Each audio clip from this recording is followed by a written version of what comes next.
Yesterday I watched a film called Resurrection, and let me tell you, it resurrected my love of cinema.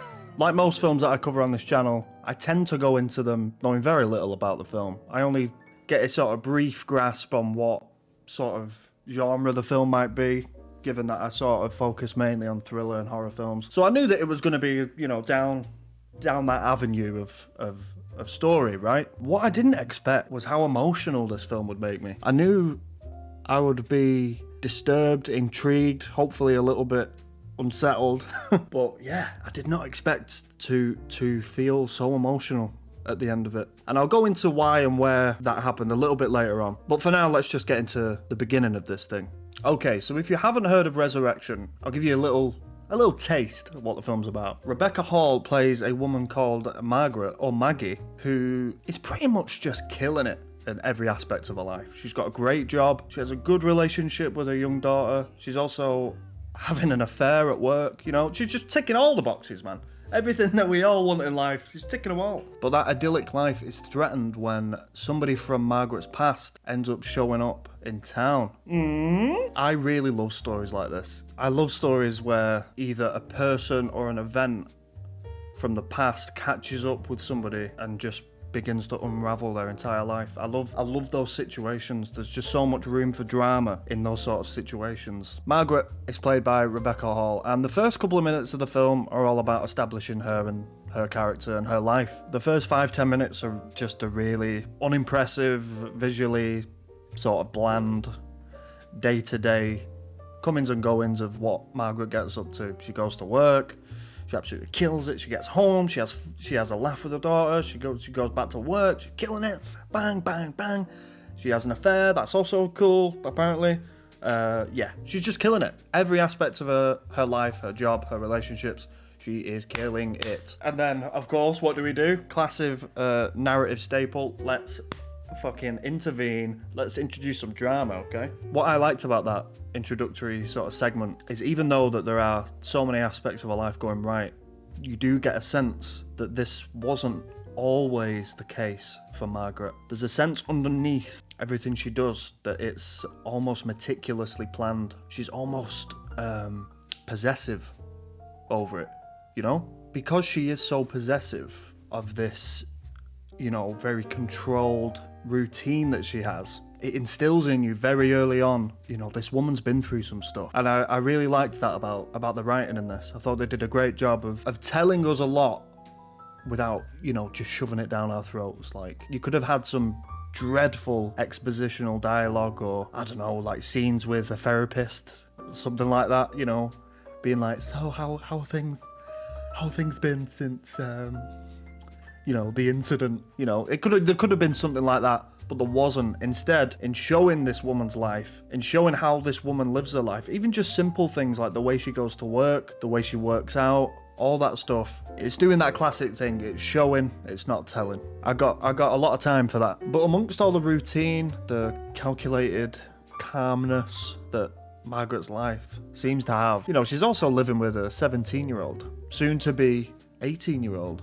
Soon to be an adult who's going to leave the nest and go to college and, have a boyfriend or a girlfriend and, potentially, get into trouble, right? This in itself is a massive, massive trigger for Margaret. And it's only at the end when I was really thinking about the film, thinking about the ending, that I really realised that her daughter, coming of age, of being, independent, it's that event, if you can call it an event, but it's that happening that really sets off this chain of events. Now, you might be listening going, what? No, it's not. It's David showing up. It's her ex-partner showing up in the town.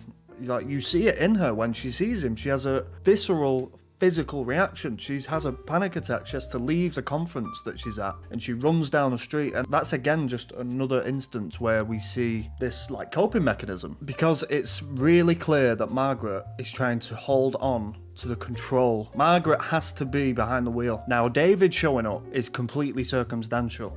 David could have showed up at any point over the course of Margaret's life, over the course of Margaret's daughter's life, Abby. But like it or not, her daughter is going to turn 18. Her daughter is going to leave eventually. And there's nothing she can do to stop that.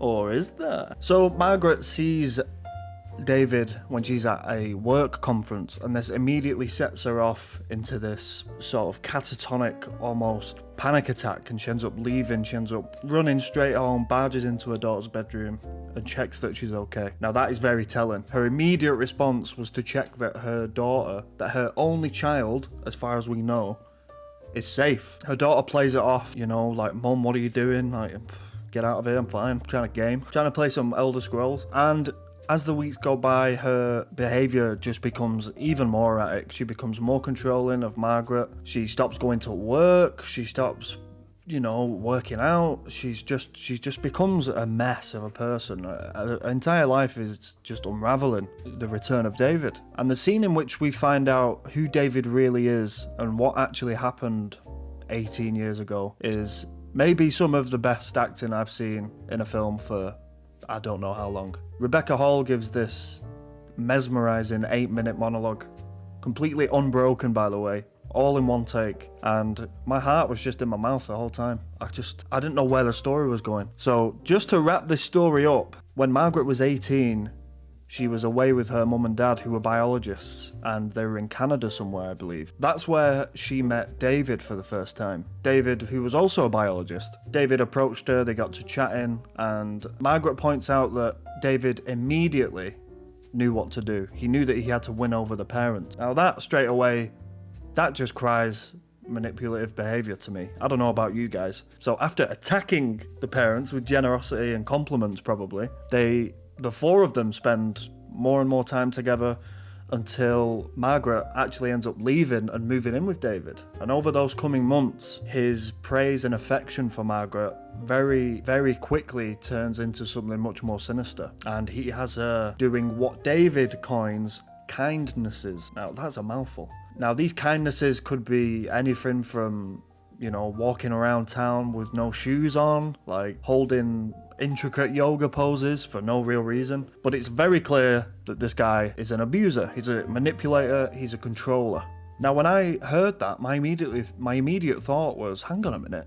That's almost a description of the way that Margaret is acting with her daughter now, with Abby. And I thought that was a really interesting parallel. It's that made me question the reality of David at all. Stay with me.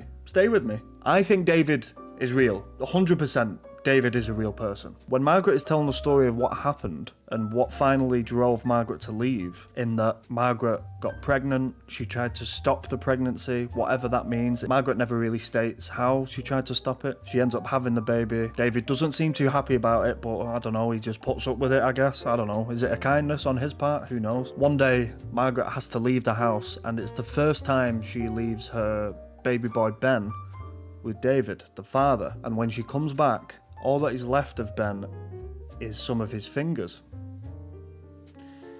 This is the first scene that, like, really, I actually just had to stop the film because it was just too upsetting. It's just too sadistic, that idea of a mother leaving their child with the father, and upon returning, I mean, I know I'm not the only one to have that sort of reaction to a scene like this. Yeah, I had to bow out. I was like, no, I need a fucking break. So this is my theory. I think the person that Margaret saw at the conference that was one of the triggers for her complete self-destruction, I don't think that was David. I just think that was somebody who looked like him. You'll notice we never see his face full on until Margaret approaches him in the park when he sat at the park bench, because in her head she's like, that's him, I know that's him. So automatically we see what she sees. I think it was one of those really unfortunate things, and I think that, married with the absolute certainty that Abby, her daughter, is gonna leave. She's leaving home, you know, she isn't always gonna be safe under the guise of mum. I think those two things together just sent her into this fantasy world where we didn't know what was going on. We didn't know who was real. And like I said, I absolutely believe David was real. He was a real person. He was a real character who did these fucking unbelievable things to this woman. But I don't think he's there in town doing these things now. I think the trauma she's been through and the trauma she almost foreshadows could happen to her daughter, because you'll notice that her daughter just turned 18 which is the same age that Margaret was when she left home and she went and lived with this, you know, exotic stranger. I think she's just projecting what happened to her onto her daughter. She's just so afraid that her daughter is gonna end up like she did, or even worse, that her daughter, she might lose another child. It's too much. Like, it's overwhelming, the amount of theories that I think could come from this film. I think it's overwhelming. One thing I was thinking about as well was, what the fuck was that tooth? Beginning of the film, Abby comes in and she does this like trick. She's like, "Mum, watch this," and she goes, and she pretends to pull a tooth out, and in actual fact it's a mystery tooth. Nobody knows whose tooth this is. And Margaret, you know, but rightly so, kind of freaks out. She's like, "Whose is that? What the fuck?" And she's looking at this tooth. She very quickly just throws it in the bin. Like, so it was a really strange reaction.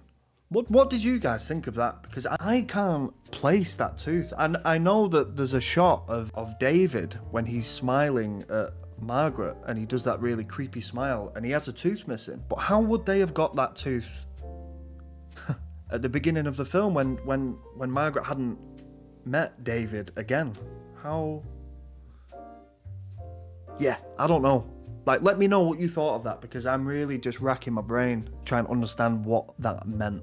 But after all that, one of the things that I just couldn't make sense of was one of the final scenes in which Margaret kills and mutilates David. And in a sequence that I'm still reeling from, she sort of, you know, sifts through his organs and she sees a baby boy. A baby boy was inside David this whole time. Obviously, this isn't a film that you can take at face value.